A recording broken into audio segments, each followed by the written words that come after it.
Hello and welcome to Building Your T-Shirt Empire. My name's Cole and this is Gavin. Gavin, say hello to the people. What's up, people? It's Gavin here, founder of SEPs. What's the topic today? I'm at a loss. I have no idea what we're talking about.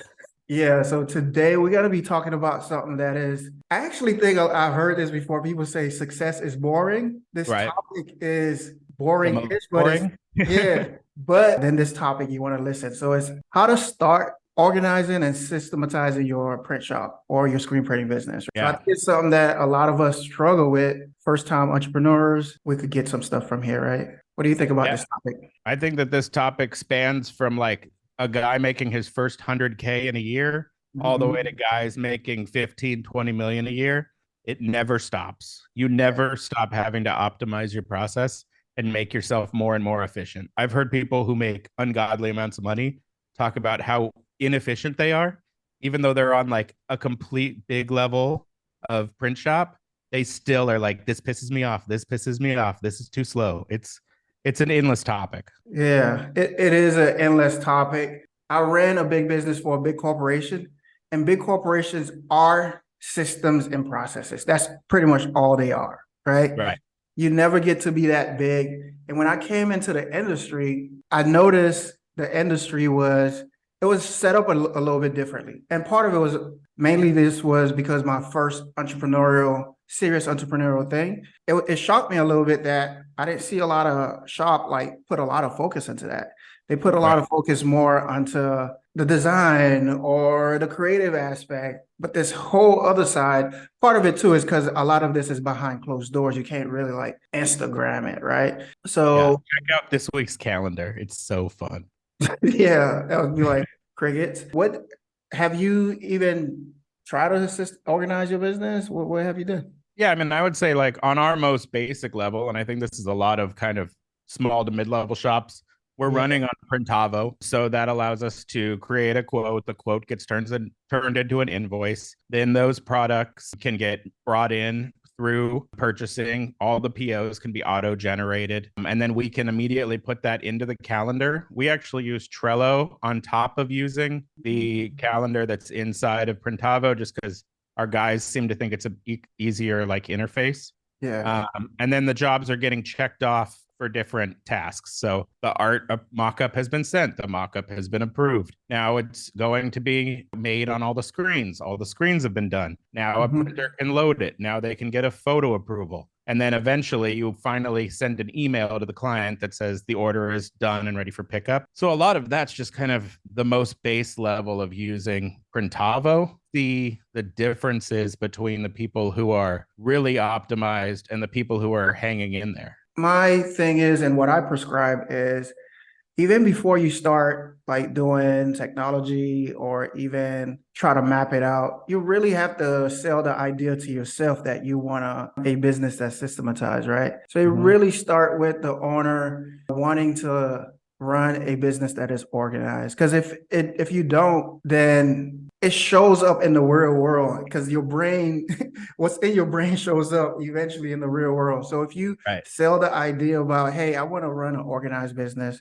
I want to systematize things. You could then have a conversation with a key person in your team and then roll it out by phase. So that would be the first part is really to sell the idea to yourself. Most small business owners, they start business because they want a couple of things. And for me, this is what I want. I want freedom, I want flexibility, and I Mhm. want finance. How can I use my business to get that? In order for me to get freedom and finance, the business cannot hold me down. So many people who are starting, especially the kind of the garage style printing, where they're working more than the 40 hours that they could have been working. And now they have more, financial debts because they might have purchased something and they're making less than what they're actually worth in a normal career. Yeah. And kind of a crazy trade off. And people think they're chasing a dream when they do that. But if you're 5 or 6 years in, was that actually the right decision? Mm. I feel like I just recently talked to this guy who was he's 10 years in. He has two guys that help him. One of the guys kind of sounded like he doesn't do much and he's like a buddy from high school still. Then the other person was kind of a random stranger that helped clean screens. Mhm. And I was telling him that like if you're not going to assign them specific tasks and have them fulfill those tasks correctly, then I don't know why you're paying them. And I also don't understand why 10 years in, you're stuck at this level where you're making, I think he was making maybe 250,000 gross. So he was Wow. paying himself very little, if anything, really, by the time you consider that it was his full-time livelihood.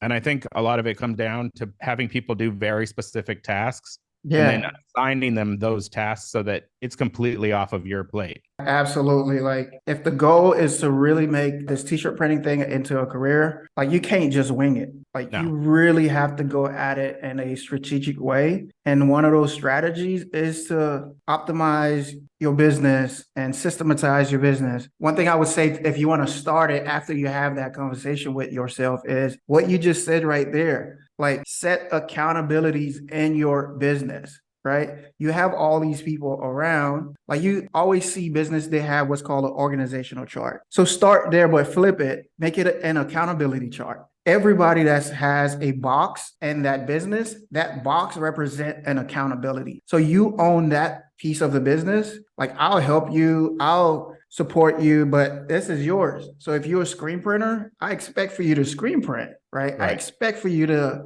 get orders out. I'll support you, but that's the agreement that we have. And the agreement is based on value that you could bring in. So start with an accountability system. I think people, when they hear systems and process, because everybody knows they gotta do systems and processes. Because you hear it on a podcast, you're hearing it now. So you got to do systems and process. But like, how do you do it? A lot of times people just don't know how to. So accountability, and then just simplify it. Like, don't try to make it like super overwhelming because it's not. If you're doing it the first time, it's gonna feel like it. But in reality, it comes down to really just like picking out like the core things in your business that really could get you a customer, get you a sale, allow you to produce what you promised to the customer, and in the back end, protect your money. So it's really like those core things, maybe like 10 to 20 things that you need to focus on getting super tight. If you and then once you do that, then go down a level deeper, create templates. Because like you don't want to make this like a intellectual exercise. Every time you got to systematize something, you got to like think of something new. Like create a small template. Hey, I'm going to systematize how I do my presentation with my customers. Like now you have something that you could pass on, or you could let somebody else like take over and stuff like that. It's really about, Yeah, I mean, I think templates definitely work, like especially just forms, website forms. If you can have a customer fill out a website form that gives you everything you need for a quote, and your job is only to have you or someone else fill out that quote, you are so much further ahead than getting a random phone number, and now you're going to spend 35 minutes sucking the information out of them. But let's go a little bit higher level with some of the tools, because software is obviously a big deal. What are you using? I know that you've got a lot of staff kind of all over. You're not like in one office building with them. What are you using to communicate, and what are you using to schedule? So softwares does play a big role into this, but I almost tell shop owners because they get scared of softwares. Most people do. Softwares just feel complicated, and a lot of us we got a bunch of subscription we're not even using because like we think we're gonna use it, but we don't really go deep and get the full benefit because we don't have that bandwidth to use it, right? So with softwares, you really have to also have a game plan for your software. I like to actually keep, although I'm like super okay using softwares, but I still like to keep it super simple as possible. Some softwares tools that I use Slack to keep everybody communicating all in one place. Because if you don't have a place for people to communicate, what I find is you leave a lot of space for dead air and people just start creating whatever they want to create. So you want to give them one place to communicate. Slack does that. It could be simple as a group text. That's what Slack is. It's just a professional version of a group text, obviously with a lot more features. I like to use Loom to record my screen, or use the Loom app, because everything you're doing is a system. You're just not capturing it. So if you just capture what you're doing, even if it's bad, it doesn't matter. Just capture it. By the way, I heard this guy say something. Whatever you're doing in your business, do it bad, or in your life, do it. And what that means is do it before any delays, Because what we tend to do is try to make things as perfect as possible. And that holds us back. If you do it bad with the mindset of doing it bad, then you could put the first thing out into the world, and then you could tweak over time, right? Yeah, I can Yeah. totally see that. I've seen that a lot on the screen printing subreddit where they're showing off, one shirt and they're trying to ask how to save it because it's literally been like burnt to a crisp. The best thing about it is that they learned, how to not burn a shirt. And so it's one of those things where you're constantly having to push things forward and forward and forward. At this point, our shop's been around like basically more than 10 years. Mm. And we're still finding aspects of like art separation or parts of our process where we're not thrilled by the results, but we're not going to not offer printing because of it. We can go ahead and give a refund when something goes horribly wrong. Yeah. But there is just an element of constantly improving and constantly progressing. One of the big things we switched over to in the last year was the CTS, and going computer to screen and getting rid of films is a complete game changer in the workflow. And so being able to just send 31 different pieces of art to this machine that prints them directly onto the screen is Yeah. just completely different than how we were doing it. And it also completely optimized our ability to have our registrations be quick because the CTS is printing it perfectly on every screen. Then we click it into the tri-lock and we're maybe an eighth of an inch off that we're adjusting with micros, but you're just never going to see if somebody's messing with taping films onto a Yep. screen. It's just not going to happen. And so even on like a bigger shop level, you're always trying to figure out, okay, here's each individual step. How does that individual step improve? You Yes. could have the best $5,000 film printer, but you still have all these flaws in that actual machinery. Yeah. And then switching over might feel like a big upfront cost, but the benefits exist for all these machines. I was just recently at a guy's shop who does like 15 million a year in sales, and it's huge. It's like 40,000 plus square feet. He literally spent the entire lunch talking about how everything sucks and it's not running smooth enough. And this guy, this guy has like every toy you could ever imagine. He got rid of the CTSs because he said the M&R image was garbage. So now he's buying the laser. I don't know which laser he got, but he got one of the lasers. From He's Saudi, got probably. maybe yes, Saudi or whoever the other one is. But Yeah. he got the lasers, got the scoop coaters. He has automatic cleaners, automatic. He literally has an automatic rinse out booth, which I hadn't even seen that one live. But apparently, like just spraying it out with like a pressure hose was too much of a hassle. So now they have an automatic washout booth that clicks in 4 screens simultaneously to wash them Hey. out. It was amazing, but he still is like constantly refining Yep. why he's losing 20, 30 seconds on a shirt, why he's losing 15 minutes on a setup that should have only taken 15 minutes, but it took half an hour. So it is kind of this endless game of refining. One thing that he's doing that's different than just like running on Printavo is they have like their own tools being built out from scratch. Yeah. And it's really cool because they're optimizing things on a per employee basis. So he's able to literally put quotas on televisions showing that like everyone feels like Dave isn't that good, but we all now know Dave isn't that good. And it's incredible to see because he has this staff that's like maybe 60 plus people at this point, and he's able to start to pinpoint with this software, this is absolutely happening. We can see the data. Your output is this. And it's not like someone standing there counting one by one. It's Yeah. automated into this software now. And I feel like, especially as AI gets more and more powerful, we're going to see these software tools Yeah. become completely sick. And we're going to have automated customer service. We're going to have automated outputs and scheduling and whatever. Yeah. And so it'll actually become the most valuable to a shop that's extremely well created software that runs Mhm. it much flawlessly, and then humans that don't fail the software. Yeah. Don't mess it up. Just like If you have a we. human who doesn't output what they're supposed to output, the fact that it's like scheduled flawlessly doesn't matter. Yeah. And so hiring good people, I think will actually be even more important as people start to see with all the software advances, hey, like this is a huge problem. This is dumb. This is good. This is whatever. Yeah. All of those tool sets are going to make it even more obvious why you should be paying your people the right amount to actually Yep. deliver on the promise. It's crazy to me when I see like a great screen printer who's making 17 an hour and it's like, well, you could definitely get paid more Mm-hmm. because your output is double that guy. So Mm-hmm. like getting a good team together will be the biggest job of a print shop owner. You can't just forever pretend that you're going to be like the face of the company and you're going to run the jobs. You max out somewhere around $200,000 if you're literally on the press. It's just Yeah. you have to staff up. It's the number one job of the owner. Yeah, absolutely.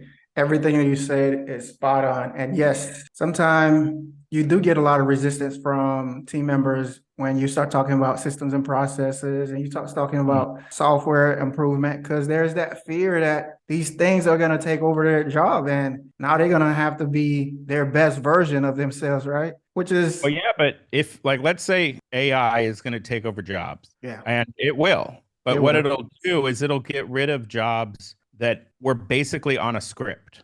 Like that's the first things to go.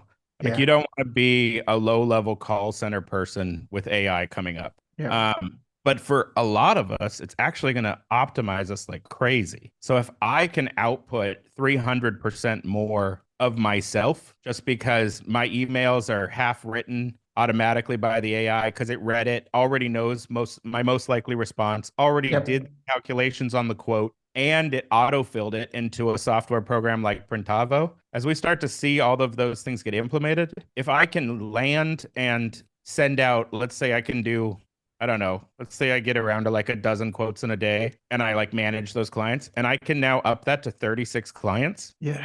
What Oh, that really means is not yeah, only have I been overly optimized, but my volume is going to be out of control. And I have to have the staff that can actually do that work, which yeah. we see like happens to us at different points throughout the year where it's like, hey, apparently we're really good at sales right now. And can you guys like knock out 20,000 units? And, Hmm.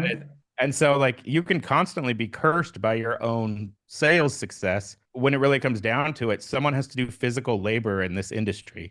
Even if you're doing like transfers, someone has to stand there and do thousands of transfers and not make them crooked. Yep. So, like, it's constantly coming down to a team and that team actually finishing the work properly. No, absolutely. All good. Yeah, definitely these tools are important. Other tools that I think going into like picking up the tools for most shop is they gotta kind of go into it where they have like a category to pick from, right? If you know, like definitely right now you want to mess around with the AI. See, I would spend a lot of time messing around with the AIs. Like get you a collaboration tool that you could collaborate, get you like a good operational tool or shop management tool that you feel good with, like a Printavo, Shopbox, Tsum. What you want to do also for me, I struggle with this for a long time, is just have a tool set for your marketing because marketing is a big part of this, and that's where a lot of our time is spent, especially as owners. So what you want to do is kind of narrow down what your tool set for marketing is going to be. If you could bring it to a couple of platforms just to do your marketing and get people to be aware of what you do. I think that's the route that most people should take. I think when I ran my shop,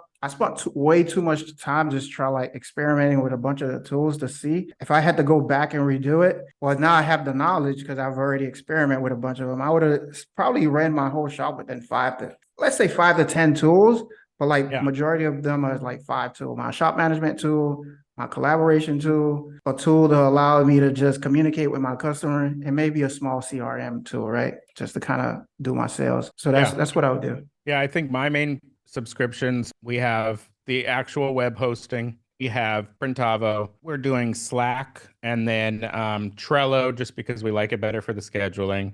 Yeah. And then obviously we have our own email addresses instead of some like janky Gmail. But besides that, that's pretty much everything. I mean, we have the Adobe suite for the artwork, but Yeah. really don't pay for that many products. And I don't really know if there's much of a secret to it. The biggest thing is just communicating with customers quickly and also communicating with them when you're screwing up because they don't want to find out when they open a box that things are screwed up. They'd Yep. rather hear about the problem ahead of time so that you can then at least fix it. But yeah, I mean, one of those things that I've seen, especially with the AI tools, is not necessarily that it's going to replace anything like, in your scheduling, it being able to create additional content and being able to create additional email templates and things like Mm-hmm. that. I fed it some of our email templates, which weren't that bad. It completely improved the way it was Yeah. written. So just being able to say, like, hey, here's my idea, help me flesh out the idea.